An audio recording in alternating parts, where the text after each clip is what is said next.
sounds Elohim. Well,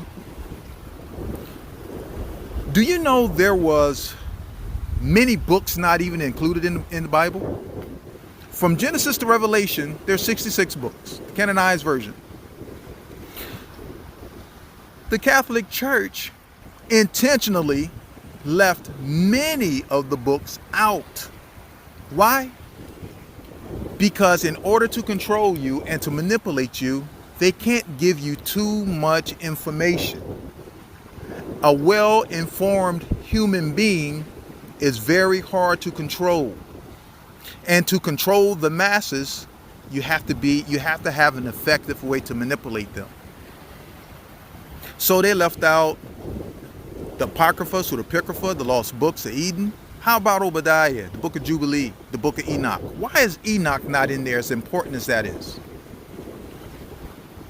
Enoch, I tell you, Enoch could take you into the Enochian code, the Enochian language. Enoch would take you to the Sumerians, and the Sumerians are going to lead you to the Anunnaki, and then the Anunnaki is going to lead you to start exploring the star people, which the indigenous people, our ancestors, knew about this, talked about this, experienced this. They can't have you looking out like that. So if God wasn't in there, then what was? I said Elohim. Eloah, singular, Elohim, plural. See, I learned how to read petroglyphs. That's when it's etched in stone. For Aleph or A, it's a cowhead. For B or Bet, it's a house when it's etched in stone. I learned how to read it. I learned how to write it. I learned how to understand it because I don't like being manipulated. So when we say the Lord's Prayer, you think that it's a prayer to the Creator when it's actually telling you to look within. See, in English, our Father who art in heaven, hallowed be thy name, thy kingdom come, thy will be done, and on and on and on.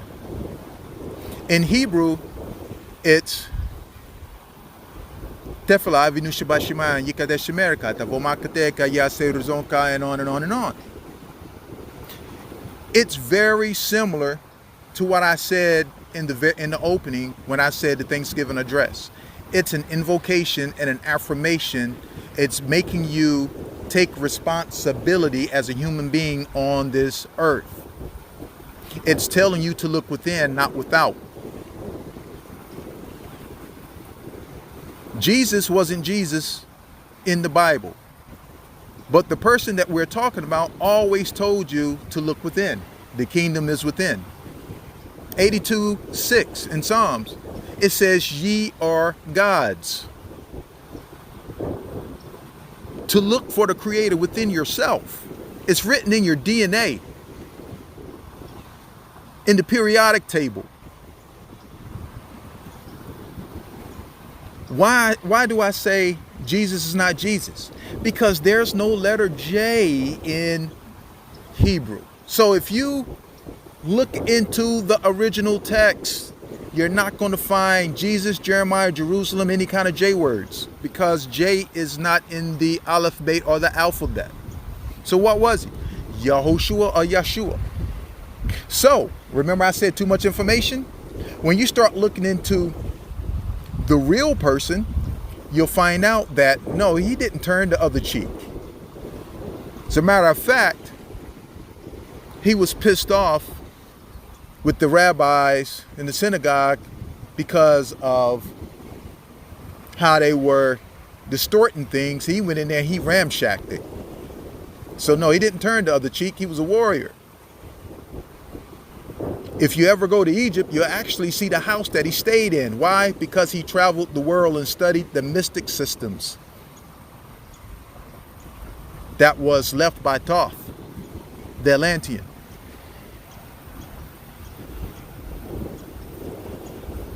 So indigenous men cut their hair and discontinued the practice of tattooing. They discontinued ceremonial practices with what are known today as forbidden plants, i.e. hemp, the evil weed that makes you high, according to them.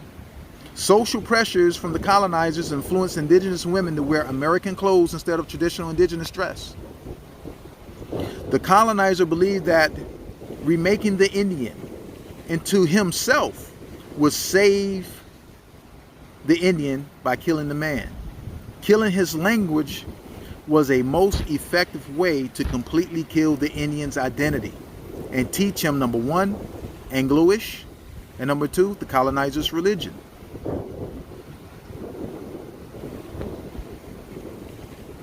So, tribes were labeled uncivilized when they refused to conform to this colonialism and continued living in their traditional ways, the ways of nature and earth. They kept their traditional, naturally flowing like the rivers. We always lived near water. Our lifestyle was like the natural flow, the current, the four winds, the four directions. Many tribes today bear the names of bodies of water given to them by Europeans who observed them standing near bodies of water. They would simply call us by the name of the body of water. You became what the water was called. Tribes were considered civilized when they adopted the colonizers' way as their own and as their primary way of life, by either making the indigenous way secondary or completely erased altogether. To avoid being removed from our lands, some of the uncivilized, in their language, became civilized tribal communities by accepting Christianity, the colonizers' religion, changing their appearance, attending the colonizer schools, learning English, adopting Euro-colonial values, abandoning traditional hunting practices in favor for farming, and having livestock instead of animals roaming free, abandoning nature's plants, medicines for alcohol and other devices belonging to Europeans. Language is a key. Many people use the Bible as a divisive tool. I think it's a very educational tool when you know what you're reading, when you know how it's read, when you understand the true meaning of what you're reading. In the beginning, better sheep. I mean, just simple words like that, you know? These are facts and are in no way meant to pass judgment against those who practice Christianity today. I'm simply sharing the tactics of the Pope and his many enforcers that use this to subdue and control the indigenous people and many others all over the world. Personally, my focus is not whether or not you're reading and practicing Torah, Quran, New Testament, or indigenous ceremony. That's not my concern. It's not my business. My main concern is finding a way that we can put our differences aside and work together for humanity and not destroy Earth Mother. Your relationship between the Creator and you is between the Creator and you, not between you and me, or you and any other individual person. It's between you and the Creator. Too many times, we're so judgmental and we judge people based off of their religious practices and beliefs. I'm related to Christians, and my mother and father are. Aunts and uncles, grandparents, everyone that I love. I have relatives who are Muslim. I have some who are Baha'i. I have friends and family who practice Buddhism, Taoism. So I'm not concerned with that. That's between you and the Creator. And like Malcolm said, if it makes you a better person, I'm good with it. Even if you deny it, your religious practices, as taught to you by the colonial Europeans, groom you to be judgmental. You may not like how it sounds coming from me, but this is what I see coming from you, from a lot of you. You're right, and everyone is either kind of right, half right, or have a little truth, or just wrong altogether. But you're always right. Religion was always the tool and tactic used globally to subdue and control indigenous peoples. If they couldn't control you, they would just simply kill you or enslave you. For example, was any of today's Spanish-speaking countries of the Western Hemisphere practicing Catholicism before meeting Columbus? No. This took place sometime after contact with Colombo. The same thing goes for mainland America. It's okay for you to be whatever you want to be, because it's your right. It's your creator-given right. However, just have an understanding of how ancestrally you have arrived at that point. And don't look down on those who've chosen a different way of life from yours. Columbus and all of his colleagues after him felt that eradicating the evil heathen, or the heathenist way of living, and replacing it with their civilized Christian theology would be the best way to control an uncontrollable people. A non-cooperative, unconquered, free, sovereign, non-domesticated, or domestic, independent, and self-sufficient people were and still considered hostiles and savages. Today, another word is used in place of that: terrorist. Terrorist is broad, but those two words, hostiles and savages, are included in that. It's written throughout all of the colonial records. All you have to do is get on your computer or your phone, Google some of the colonial records from the 15 and 1600s, even the 1700s, and you'll see the word hostiles, talking about us, and savages, talking about us, used liberally. The indoctrinated believes everything your superiors tell you to believe. The assimilated are those who allow their own genocide by adopting colonial culture over your own. An automaton is a human being who follows orders without question or conscience. For example, a robot, android, cyborg, or soldier. And when I say soldier, I'm specifically talking about the one who would pick up his AR, his weapon of mass destruction, turn it around on an American citizen or even his own brother. And if given the order to kill, we'll do it. And we'll say, I'm sorry, I'm just following orders. Bang, bang. The above type people won't believe this, even though belief has absolutely nothing to do with it. You can believe water isn't wet or air is invisible, but it doesn't change the fact of its reality. So now let me paint a different perspective. Today's a new day and a different age with different issues which require new ways of dealing with these old and new problems. We've tried many times doing things the old way that no doubt yielded some results, but continues to land short of the ultimate goal, leaving us spinning our wheels. In other words, it's time to change up, try new strategies, think outside the box, and make slight changes, in some cases total revamps of what our elders did before us. Use what our elders have accomplished as stepping stones and keep stepping forward instead of marching in place. This is called being stagnant, and stagnation can cause the death of a people when you are just marching in place instead of stepping forward. Our ancestors, our elders, want us to be smarter than they were, just like we want our children to be smarter than us.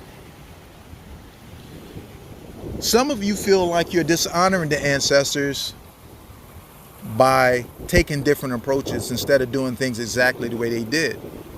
Our ancestors want us to be better. They brought us to a certain point. Now we have to take the baton and continue forward. Use what they have accomplished as stepping stones and keep stepping forward. Some people want to do exactly what the elders did instead of trying to improve on what they did before us, afraid that it may look like something else altogether. But that's okay. It's okay to grow. It's okay to progress. And it's okay to move on. Moving on is how you truly honor our ancestors. Times change. Terrain changes. War tactics change. People change. And so should we. Are you actually honoring your ancestors by not changing? Just think about that for a minute. You don't have to answer. Just think about it. You can't progress when you're stagnant and stuck. Ginua rivers flow, and the currents don't allow things to collect like standing water, such as ponds, which are full of human trash. Right behind me is a river. I'm right here at the dam where the lake connects to the river. Ginua flows. Ginua flows, has a natural current. Ponds have no current. It doesn't flow. In a pond, trash collects. In a river, it's filtered. Lots of time, the rocks and things filter the water in the Ginua, the rivers. Bottom feeders like catfish and crayfish desire the environment of still, muddy water, while the salmon and the sturgeon and the trout and bigger fish desire the challenges of the flow, the current, or the stream, because it is full of life. The natural flow, the current, the stream equals life, while the pond, still muddied water, equals death. Current or flow is also the energy that causes your cells to vibrate at the subatomic level.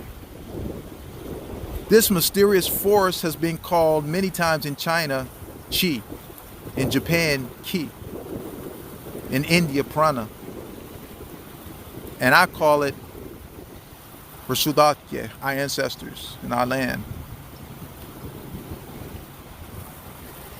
Try and fight the desire of settling for the still, lifeless, and muddy environment of a bottom feeder. How do you know that you're in the presence of a bottom feeder? All you hear is trash coming out of their mouths. They look for faults in everything. Right now, someone is listening to this video, watching it and listening, and analyzing and picking it apart to find faults. My teacher told me, one of my teachers, because I have many teachers, that fault finders always find faults. If you look hard enough, you'll find it. Fault finders always find faults. You have to become like the river, be like water. You have to become like flowing water. Find your flow, be the Ginua. You can't solve 2022 issues using 1960s and older tactics. You got to change it up. You have to flow. You can't speak about current presidential administrations using the terminology of Nixon and Roosevelt's era. You got to change up. New day, new age, different issues requires different solutions and expanded thinking. We can learn from the old ways to come up with improved and enhanced ways of dealing with today's issues. Today's issues are more complex than the 50s and 60s and 70s.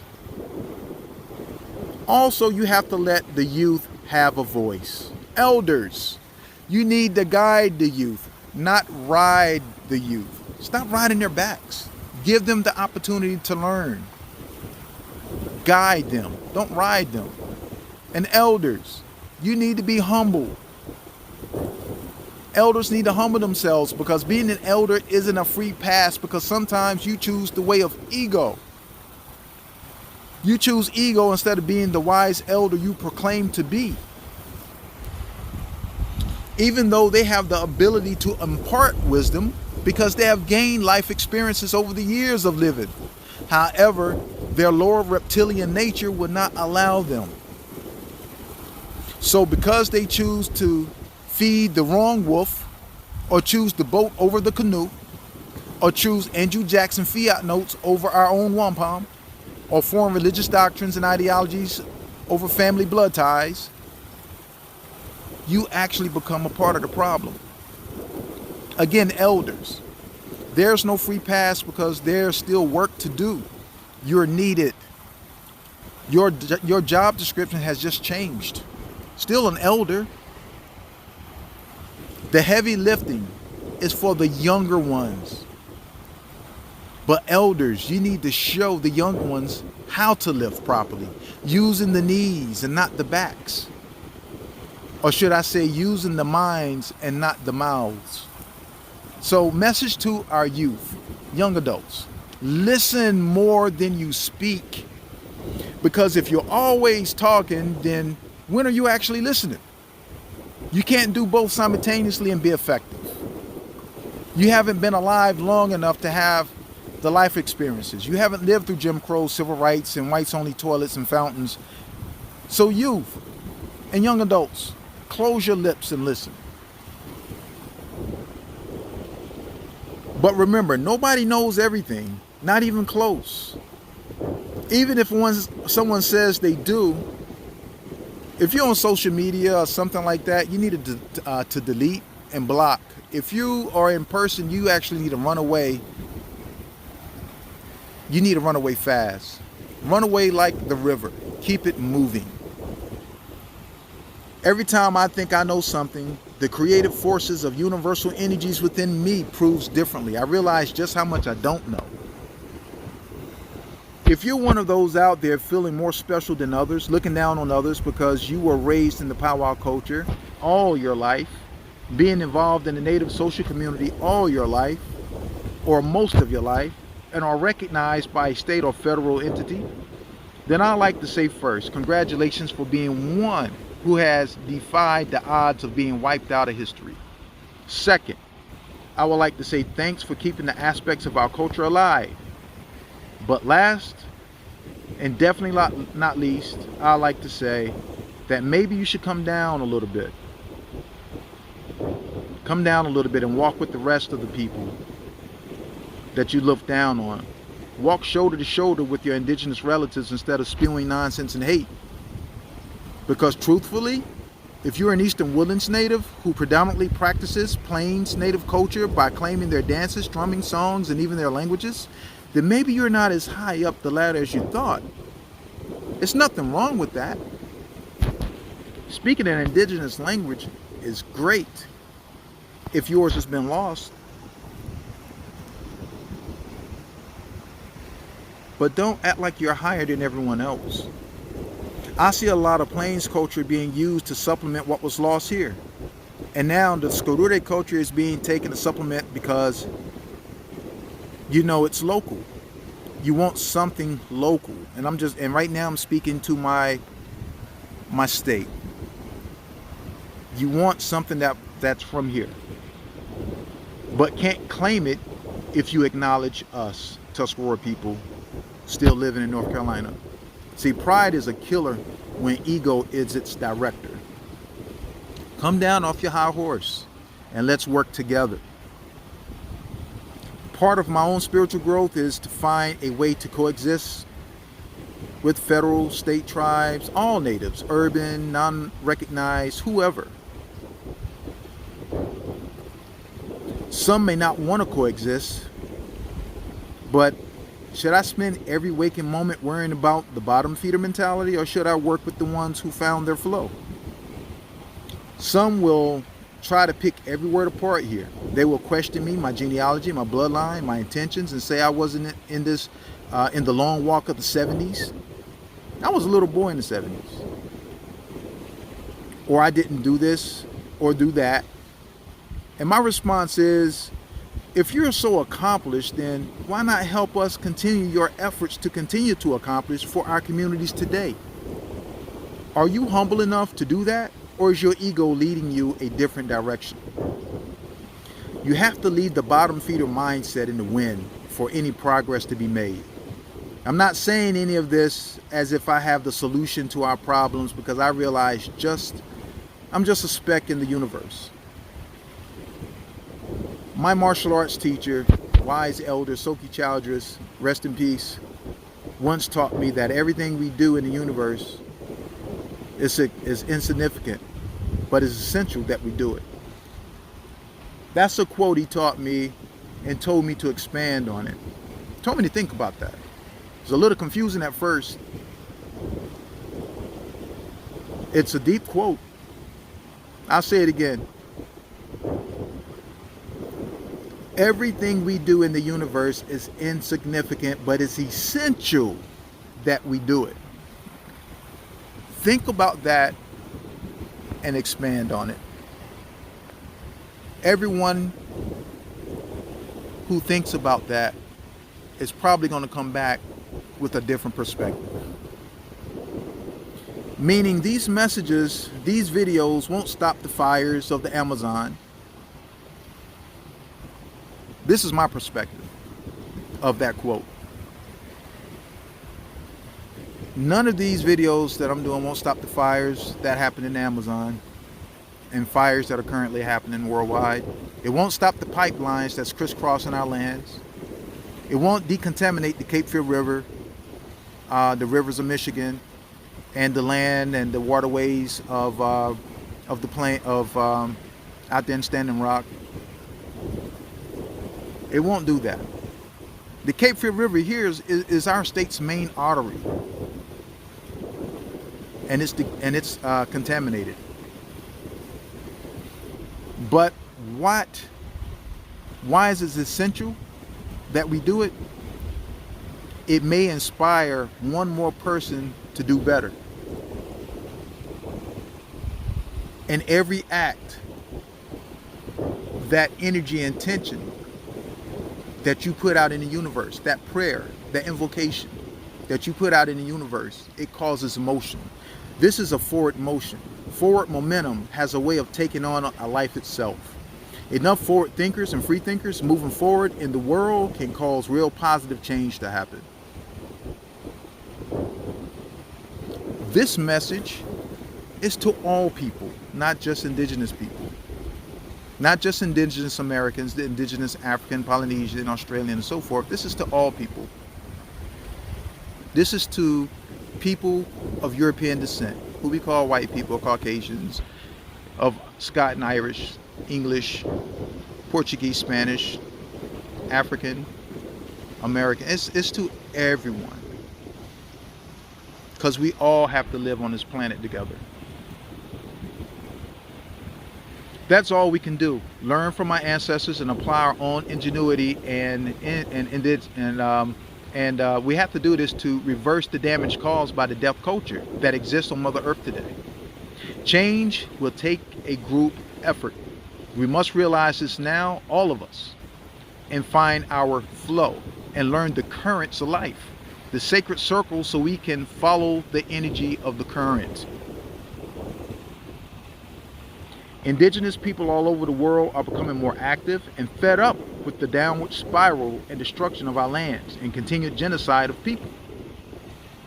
The genocide may not be all blood and gore today like it was in the past in America as much as other countries that we see on the news, but genocide is still happening. And at the end of the day, genocide is genocide regardless of the methods used. Those who choose the pond mentality, that's your right. But remember, that's where trash collects. The river mentality people will eventually move forward. They will follow the current of life. So far ahead, you will become even more bitter, non-progressive, and find yourself a warrior, yes. The non-progressive person, yeah, a warrior, but a warrior marching in place. Instead of using those stepping stones that our ancestors laid down for us to high step on into the future. We have a purpose as a people. United together, we'll never be defeated. United we stand, divided we fall. There are famous song lyrics and words that have been chanted at different moments throughout history, but there's little to no regard for these very powerful words amongst the indigenous community, some in the community. Like I said, most people want unity, but you do have that element in the communities that seem to work against unity. Instead of focusing on how to avoid making the same mistakes our ancestors made, we fight amongst ourselves, perpetuating the genocide from within on the basis of self-hatred, class or status, race, and prejudice over complexion. Our current water crisis is more important than any personal vendettas or bruised egos and sensitive emotions. It's our waterways that are being polluted today by greedy corporations like Humoris, and our swamps where we sought refuge from crazy murderous colonists. Without water, everyone dies. No certain complexion is spared. No certain texture of hair is exempt. No special religious practices will keep you alive without water. Remember, current or flow represents the highest energy. We have to become a river. Kinua, become like a flowing water. As an indigenous presence on this earth, finding our flow. Big Pharma and big food corporations like Monsanto have found their flow, and they are following the current while we drift in still waters, bickering about our petty differences, nonsense such as skin color and who's more Indian than the next. The words united indigenous people are foreign to our tongues today. We, the indigenous, have to stop arguing over foolishness. We must unite so that the words united indigenous people are never again foreign to our tongues and become embedded in our spirits. I'll leave you with this. Wagaya Snariske. We are stronger together. One. Nyawe, kenore kwa one.